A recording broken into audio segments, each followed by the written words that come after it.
Hey, we're The Defiled, and you're watching Metal Underground AT.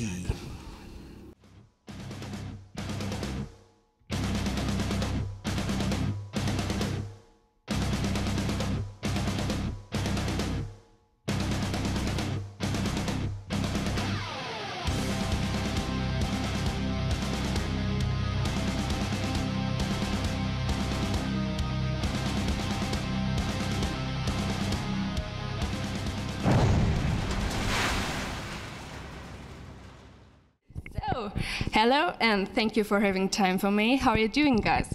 We're good. We're very tired, but we're very good. You're now on tour through Europe with Avatar. How's the tour so far? It's good. Yeah. We had a few bus problems in the beginning. The toilet didn't work, and there were 2 bunks for little people. You can't fit. So 2 people have to sleep in the back lounge, but you know, everyone's really cool on this tour and we're all getting along, so it's a good time. And tonight, Motionless in White are playing in the other room, so we get to hang out with them too. So We haven't seen them for we last played with them. Australia and America. We did a tour with them, and I was going to go see them when they came to London, but I had an ear infection, so nice to see them. They're on at the same time as us, though. Like, yeah, almost exactly. But. Oh, I meant hang out. Oh, yeah, I'm not going to watch them. So, to continue, your current newest album, Deggar, was released under Nuclear Blast. How does it feel to be signed to such a big label, especially one like Nuclear Blast? And how did you get such a big label deal? Well, to begin with, we got the deal by shopping our album around. The way we did it was we recorded the album first. Our fans paid for the album to be recorded, so it was a case of whatever label was into it the most could buy into us instead of it being the other way around. So Nuclear Blast were cool enough to say, yeah, that's a cool album, we'll put it out, and yeah, that's how we ended up with them. It was really cool, you know, when we got the call, we're like, yeah, we're on the same label as Slayer, dope. But yeah, that's how it came around, yeah. So you just said it, your fans put money into the new record. How did this work? It's a thing called the Pledge Campaign. Pledge Campaign, yeah. It was, we thought it was a bit begging, to be honest. We thought it was a bit weird at first, but it actually turned out really well. It was hard work, because we did our previous album as a live, CD.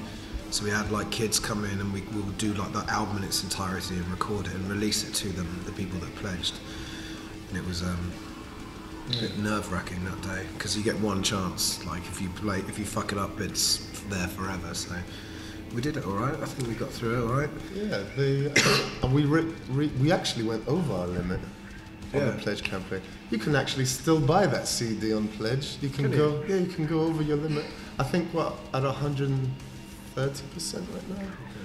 So the thing is, right now the music industry is changing so much. To us, it seemed like a weird thing to do, but that's how it's done these days. I mean, there's, bands don't make money anymore. Yeah, people don't want to hear the word money and music in the same sentence, but to do anything in life, it's needed. So if you're not going to buy the music, yeah, you might as well do a pledge campaign if you want to see it. Downloading illegal music is like cutting down trees and not planting any new ones. Sure, you'll get the wood for a while, but you won't get any new music, right? So yeah, you got to give something to the bands you're into, otherwise you won't get any more music from them. And I think the pledge campaign is a good way to do that. Yeah. Especially as we gave away our first record for free with Metal Hammer magazine, so giving shit away all the time. Yeah. So coming back to the album, is there any story or concept behind it?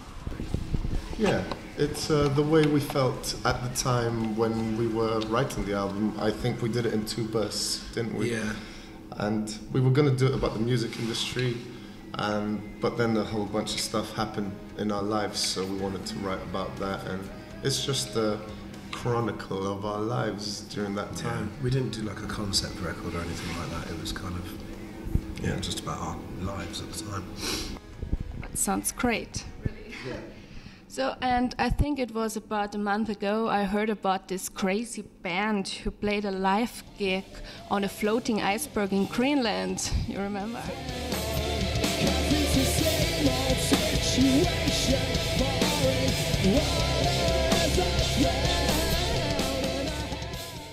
Yeah, that was good. That was Jägermeister approached us to do it, and we thought they were kidding at first, but it was amazing, wasn't it? Yeah, I'm wearing the jacket.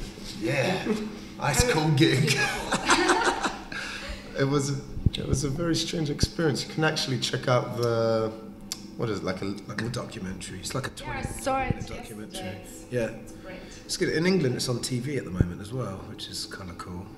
Sort of scuzz. But yeah, it was incredible. Like just an experience we never thought we'd ever have. Like seeing a place as remote as that was a bit odd. Yeah, eye-opening. Just to see how people can live in certain situations and have certain frames of mind certainly makes you look at the world differently as a person that lives in a city or something. So, and you saw these huge icebergs. How were your feelings when you saw this view, this beautiful view? I was breathtaking, wouldn't you say? What do you think, Vince? How did it make you feel? Kind of like that. No, it was cool. No pun intended. I liked it. It was surreal. Say what? Speak to me. I'm trying. No, it was cool though. Like we were all pretty like flabbergasted. It was surreal. Yeah. Just and not realizing that the whole thing's rotating and suddenly like, oh wow, we're going in circles. This is kind of creepy, but kind of pretty neat. Yeah, we could see them as we got like a really small, tiny little plane to the airport, and as we were landing, you could see just hundreds of icebergs scattered around. So you kind of don't realise how big some of them are. The one we played on was quite small because we couldn't get onto one of the big ones, but the ones that we saw there were like the size of channel ferries kind of thing, like enormous things. And if you think that those have actually fallen off a glacier, yeah. And like huge skyscraper buildings, and they just crack off and go off into the sea. It's crazy. And we were taken to where icebergs are born and stuff. It was a really crazy experience, actually. Amazing. Was it strange to play on a ground that was made of snow and ice? I think it was strange in the beginning, but when we play music, I think we switch into the Defiled, and it doesn't matter where we are. It's what we do. Yeah, you kind of forget. Like I close my eyes, I tend to when I sing, and it wasn't until like you kind of open them, and you're just like, what the fuck are we doing? This is insane. Especially that town kept on moving. We were facing a town when we got on the iceberg, and then we moved like 3 or 4 kilometers up like stream without even realizing we'd moved that far. Up the fjord. Up the fjord. Yeah. Yeah. So it was really risky, wasn't it? Yeah. It wasn't actually as bad as what we thought it was going to be once we were on the iceberg. It was more the fact that everything there will kill you. Like, if we fell in the water, we'd be dead within, what did he say? It was like 30 seconds we'd have a heart attack because it was that cold. No, you survive for 30 seconds if you don't have a heart attack. If you don't have a heart attack, yeah. So, and then you've got, polar bears that you're really high on the menu. I think they prefer human meat to seal meat, so they hunt humans and stuff. And they properly hunt humans. So we were like, "What you supposed to do?" And our guides just run in any house, but they do run through walls. So, but everyone in Greenland has guns, so the aim is to run into a house and say, "Polar bear," and then someone pulls out a gun. But the only problem with that is that their skulls are impenetrable by bullets, so there's only one spot you can shoot them over here, and that's the only spot. I know they're endangered and everything, but if we wanted to live, we didn't see one, so don't worry, we didn't see polar bears. Luckily, it's kind of, we would have liked to have seen one, but we ate one. No, we didn't. He's a crazy elf. Quiet American.